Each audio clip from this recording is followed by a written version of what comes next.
Hey out there, Diablo fans. We know you guys are super excited about Diablo 3, and we know you want to get your hands on it. In an effort to help you guys get even more excited, we've created this 2D piece with Peter Chung and Titmouse Studios called Wrath. We're super excited for you guys to take a look at it. We've also had a chance to sit down with some of the creators, and so sit back, enjoy it, and check it out.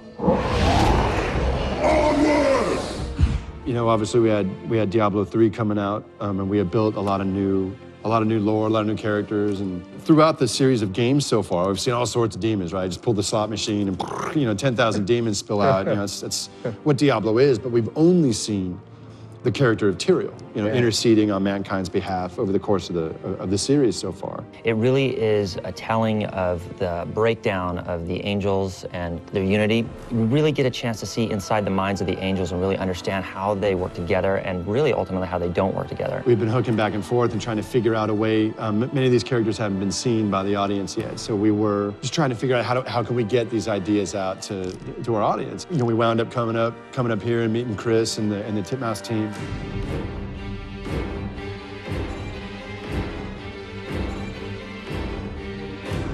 So working with Titmouse was awesome. They're an animation house, and they've created shows like G.I. Joe Resolute, Motor City, a lot of these really cool new animes and animations that are coming out. We felt it was just a perfect opportunity to work with someone who totally understood Blizzard's values. This is exactly the kind of thing that we want to do. This is the kind of project that we always want to do. And we were looking at our project slate, and I was like, man, I can't believe this. We might not have time to do this job. So we had this call. I remember it was on a Thursday, and I was like, man, we might not be able to make that schedule. I just got to be straight with you. Yeah. That Monday, Peter Chung comes by just to hang out, and he's like, hey, do you guys have any work? And I was like, hold on a second. Call these guys. I think we can do this job now. Peter Chung was an amazing director to work with. We all grew up watching the work that he had done on Aeon Flux and a few of the other pieces that he had done. And Peter was the perfect partner in this space to really see our world and bring Sanctuary to life in a way that we hadn't seen before. So we're really happy to have had the opportunity to work with this guy. One of the reasons why they wanted to do this project in the first place was because they were a little frustrated because they would come up with all of these ideas and stories for their characters, but there was no way to fit those ideas and characters into the game. And so this was their chance to kind of pull all that material out and let the audience enjoy it.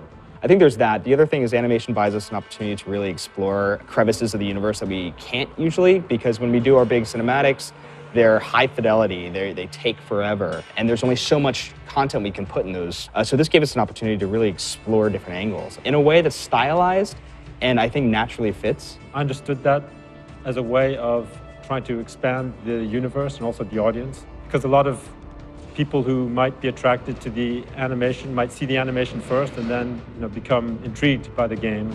It's very clearly Diablo through the lens of Peter Chung. Yeah. It's no doubt about it that it has Peter Chung's stamp all over it. But there's no diminishment either way. Not at all. It's I think for Return to Diablo folks, it's like it's a unique new kind of vision, a new way of looking at those characters that in no way feels disconnected. It feels totally harmonic. Yeah, it still feels like the Diablo characters. It's not like he took it and he was just like, threw his, and he redrew an entirely different guy. It's like, oh, he's gonna take a little bit of this, and and then he's got it. So once I understood that they really wanted me to do this in my own style, then I felt that I had a lot of freedom to just go and do it the way I would do it. Peter came back with great hooks for the angels.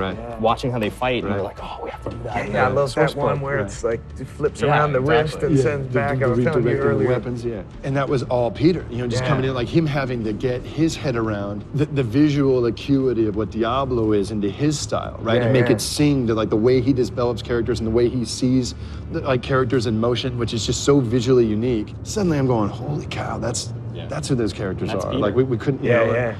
And it was just a perfect collaborative, creative fusion, right? That made it just so much more grand. They gave me a lot of latitude in terms of interpreting it in my own style and directing it in a way that I would direct it. I mean, that's really what they were looking for, was something that had a distinctive directorial stamp on it. That could only be blood for blood! So I want to give a big thanks to Titmouse Studios and Peter Chung for helping us bring this 2D animation short to life. So check back for the world premiere when it airs. You're going to enjoy it.